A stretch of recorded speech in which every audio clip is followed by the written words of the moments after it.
Makachiona here? Yes. Vasina kuchiona rekai nditaure mashoko acho. Kunonzi naJava. Ukaona varume vakapfeka masutu. Usafunge kuti vose vane mari. Vazhinji vacho vakomana veku Seventh Day Adventist Church.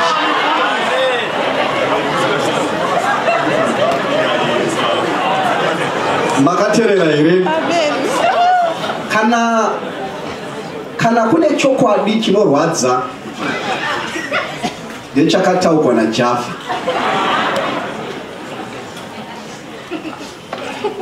Saka leseni yakuzama kuadresa mangwananano zvinogona kutibatsira. We have so many young people, very smart, but without money. Very what? Smart, but without money. The reason ine andakaona imwe ndokana chitaura pandodzi dzisaleseni iyi ndekuti takazonyanya kuita madikoni nemaerida echiyouth vakufungidzira kuti even during the week there are deacons and elders. Muripo here? Hallelujah. Man, unodzona dzakapfeka dzakachena. Jesus, elder mamukase ndichingofambira pane vanhu ndichingofara kukwazisa kuti elder mamukase vamudikoni masvera here? Dziri smart but without money. Therefore, it's high time yatinofanira kubatsirana sevanhu vekuchechi. Kuva smart is not wrong. It's 100 correct %. But be smart on Sabbath. And this is be smart when? On Sabbath. Pane verse yatinofarira. Oh, atichimba ochikoro chesabata uyo yakanaka. Sabbath is good. Pane verse yatinotoda kuti remember the Sabbath day and keep it what? Holy. But the challenge yataita tinonoverenga verse nambani 8. Tisina kuverenga mavhesi ari kumashure. Verse riri kusoro noti iyo 6 days thou shalt labor and do all your work, but on the Sabbath day is the day of rest. Zvinoreva kuti kana kune munhu achikora mutemo wesabata wekutanga asi munhu ashanda nesabata, munhu azorora iye asina kushanda 6 days. Manizwa zvakanaka? These two people are equal evil. Wazorora nemusi wesabata asina kushanda during the week, nemunhu washanda nemusi wesabata ndi 6 na 9 semfanano. Saka izvozvo nawo zvakosta vayuthi vazhinji vedu pano. Hatisi kuda kuonekwa tine dust, hatisi kuda kuonekwa tine magrisi, hatisi kuda kuonekwa tichitengesa airtime, hatisi kuda kuonekwa tichitengesa matomatisi. Tiri too smart but very poor. The reason ndekuti taramba kuita zvarairwa neshoko raMwari. In Israel, no matter how rich the family was, vanhu vose they were supposed to do manual work. Actually, it was considered a sin kukudza vana vako vasingazivi mabasa ekuita nemavoko. Zvainzi chivi kwaIsrael. Saka ipapo ndo patinofanira kugadzirisa kuti mayuthi edu vave vanhu vaMwari chaivo. Takufanira kubatsirana kuti varume vakomana. Kune vamwe vanhu vanogara kuti inini ndicharoora kana vavha ko kana 2030 vachikoke uchadini makambova kana haine ndicharoora kana zvikachinja zvinhu zvikanaka ko vakasvika 2030 vachiko uchadini. It's now time, young people, yekuti hamufaniri kurindira to be employed. Munofanira kuona zvekuita and be humble enough kuvhuma kusviba nekuita mabasa anonyadzisira nokuti at the end of the day hazvisi zvinokaunda, hazvisi zvinonyadzisa. Zvinokaunda ndezvekuti wadya here, mari irimo here muhomwe. Ndiri kutaura nevanhu vatsva here mangwanani ano. Saka Mwari ngaatibatsire. I don't know kuti uchatangira papi, but it's begin from somewhere. Especially muno mukwekwe mvura isinganetsi. Ukaona une mukomana kana musikana kumba kwavo vasina garden, nzvimbo iripo yekurima, mvura iripo, vasina garden, my brother, my sister, you are actually dating poverty.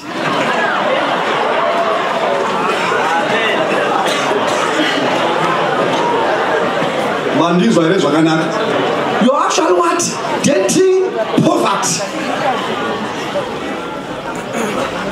Ukasangwara, you are about to tie a knot with the what? The poverty. Saka, ndoda kuti Mwarambo batsira ma youth edu ekusavada. We are very smart, for nothing, but poor. We have to change our thinking.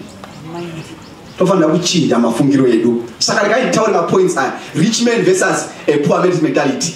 Number 1, rich man is committed to be rich, while poor man wishes to be rich. Munhu ane pfungwa yawanga yomurombo, ndinasekuru vangu vakashaika, waiti ukagarira navo pasi vakakurongera mazano eupenyu eufumi, waiti apa ndasara neshoroma, but he died poor.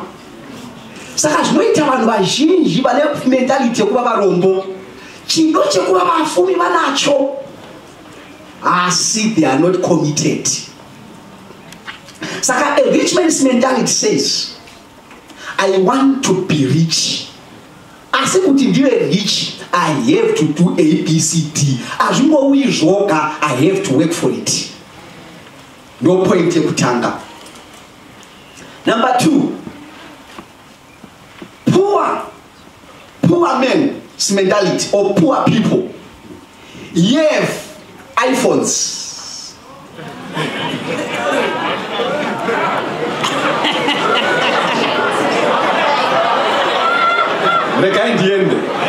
Number 2, they wear labels. They wear labels. Number 3, they have a big screen, a TV.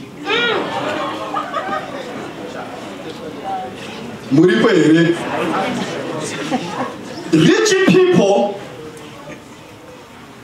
use small phones. I tell.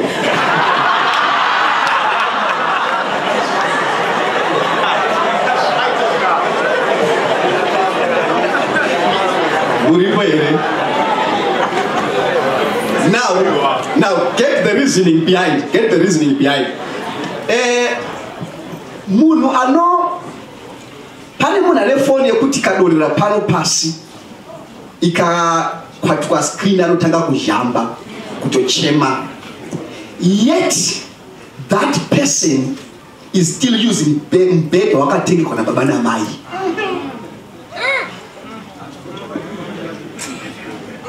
Amuna kundinzwa. Kana uchimuona, so is flash, but go where he is coming from, you will be disappointed, my brother. Muti wewe maonde wewe kaonekana na Yesu ne mashija mcha asi usina chinyi sina muchero. Amen.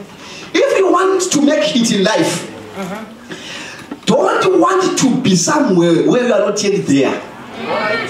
Come on, be simple.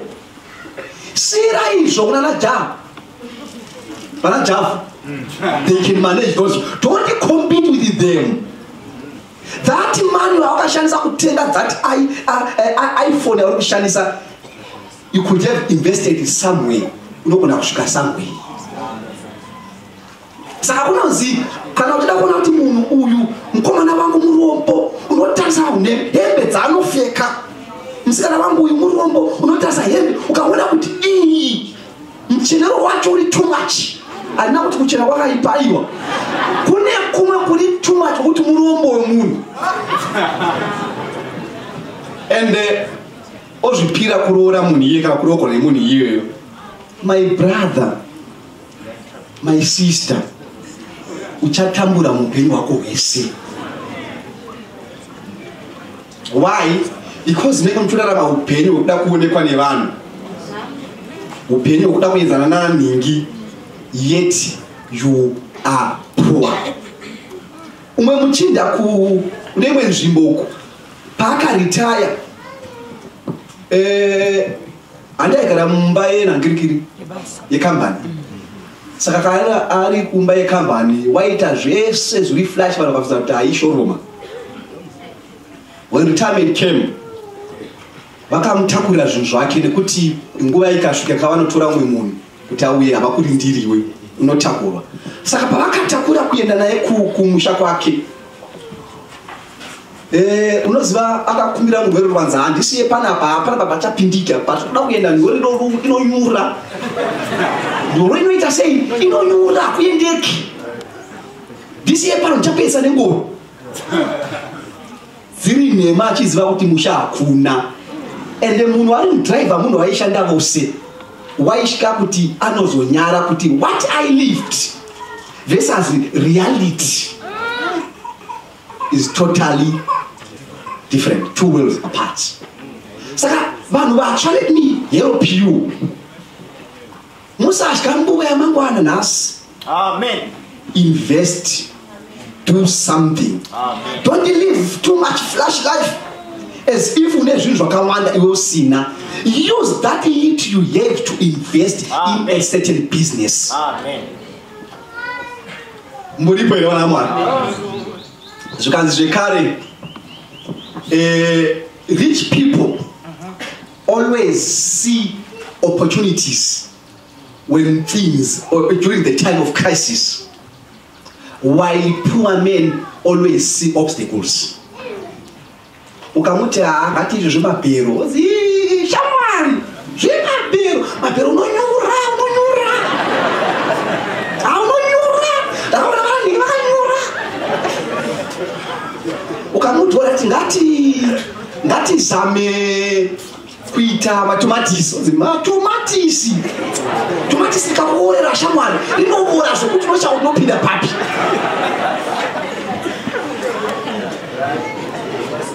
He always see obstacles. Muripo here. Ukamuudza kuti hatimboenda kuchaina, shamwari, ndege mazuva ano dziri kuita mudzidzi, tinogona kufiramo. Muripo here. While a rich man sees opportunities, zvinhu pazvinenge zvakaoma. Sometime ndakaenda nemayouth ekugweru kunemwe nzvimbo kuVictoria Falls.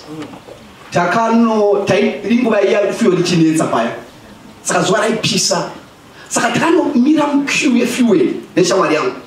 Saka queue yacho yaitenderera nokutenderera, yakarebesa.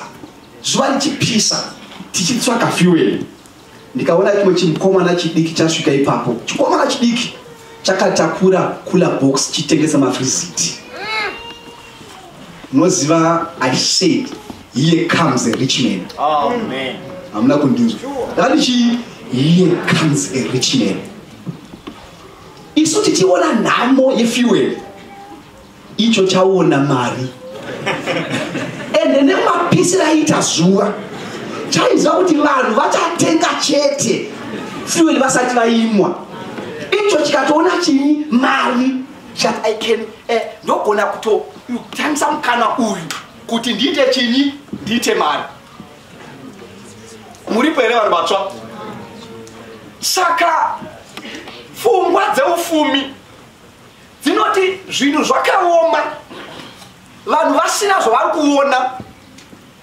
Iwewe unototi kubva kuoma kwezvinhu. Ndaitoudzwa nemwe muchinda recently achidini dai fuel yakaramba ichitengeswa nemabhondi dai ndakatosvika kureni.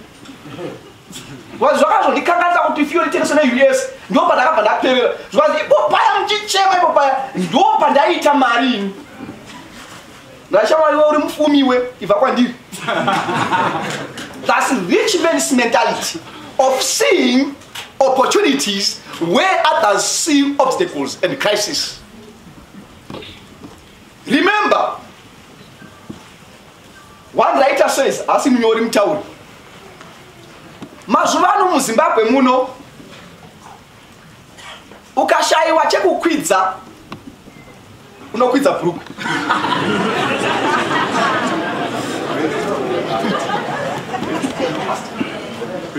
Saka tasvika patime yekuti yezvino kana vanhu vachikwidza zvinhu newe wana chekuita sei chekukwidza.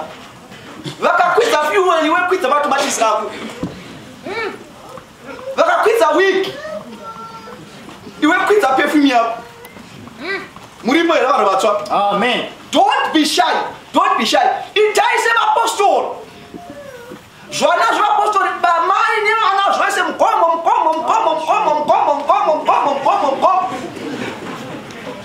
Mapostoli ari vanozvipira to that extent kuti mupostoli akahwina aidriver kwaToms. Inhau ite story. Akahwina bhazi. Ndokubva agara pasi pabhenji akaritarisa vanhu vati mupostoli wafungei nebhazi rawawina. Zvikwazi ndinotomepa kuti paya pandikabudisa migomo mingani.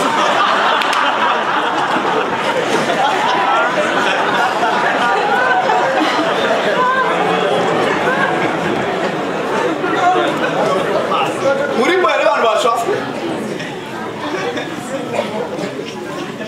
Ndiri kuzama kutaura kuti dedication nevanhu vaya nevana vavo. Hakuna mwana asingagoni kutengesa. Yet isu vedu they know pledge. Vanokudza pledge. Ukavakudza law they know law. Ukavakudza mavesi they know mavesses. Let me tell you, my brothers and sisters, we no longer we cannot eat law and pledge. We need the bread on the table. While it is good to know law and pledge, it is good to know business. Zvakanaka kuziva kutengesa kunotengeswa sei. Muripo here? Even airtime usanyara nokutengesa airtime. Ndanzvika here vanhu vatsva here? Chimbozvivisai kuti during the week hatifaniri kuva vanhu vanoita sei vari smart. Tozosangana naFriday takugadzira kuenda kusavana kuita smart. Asi during the week sviba komana sviba musikana uratidze kuti uri kutsvaka chinyi. Ndichiri kuslovela ndaiudza vakomana kuti kana pane munhu anoda muzukuru wangu kana kuti anoda sisi vangu inini CV ndotarisa maoko. Kana usina mablisters mumaoko you don't qualify to be my mkwasha. Kwamuri ndinoti kana usina mablisters even pamusoro vavanoona kuti ainini maoko handina asi uri epamusoro unawo here. Do you have blisters pamusoro here? Kana usinagoni basa nemaoko unogona here kugadzira mafoni okutengesa mafoni. Saka you have blisters. Actually the Bible says it's a sin kuti munhu adye iye asina kuita sei asina kushanda. Inini ndakakura nambuya.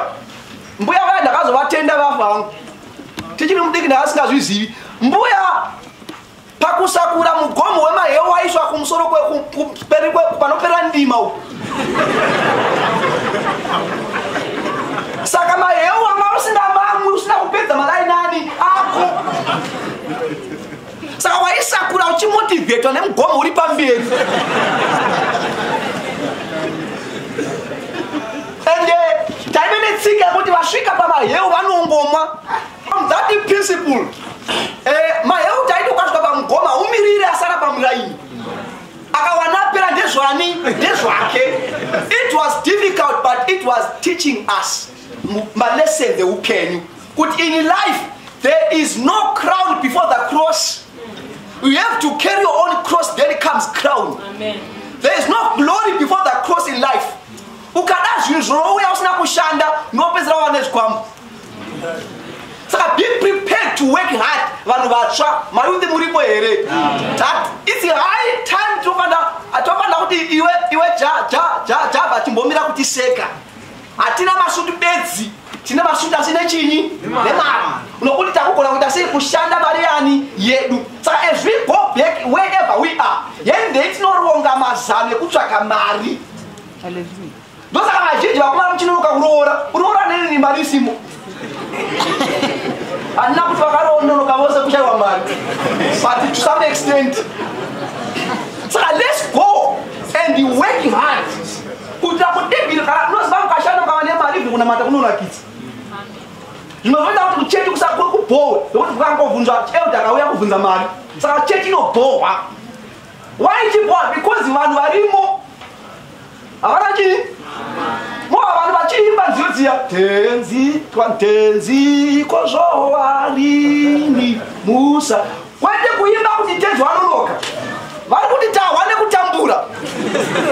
Tenzi kozvowarini musa vauya kuzotiita kuti tinozorora. Kutiza kugara kushanda munyika. Mwari akati we must work before we go to heaven. Sure. Ngatishandei tichiri pano. Kwete kuti kune vatatu mwari dai machiuya uchitiza kushanda. Work hard. Be prepared. Be a man enough. Be a woman enough. Kuti ugone kuzvishandira nemaoko ani ako. Ichachi msika chako, ichachi business chako, over dedicated in order for you to have money. Achizi chiri kuva nechini nemari yashandwa nemunhu. Zvivi kuitsvaka nenzira dzisirizvo. Saka young people, especially from this church, I urge you, go and work. And munoita sei? Munoshanda. Vakomana ngatishande, shanda. Vakomana ngatishande, shanda. Musamanyire kunosamba moyo, musina kushanda.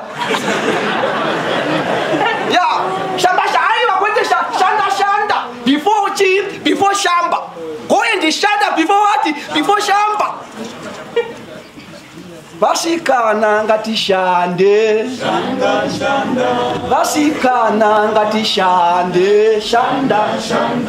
Ukashanda unopenya, ukashanda unopenya. Go and work. Mwari ngakukomborere chapedza rimwe zuva.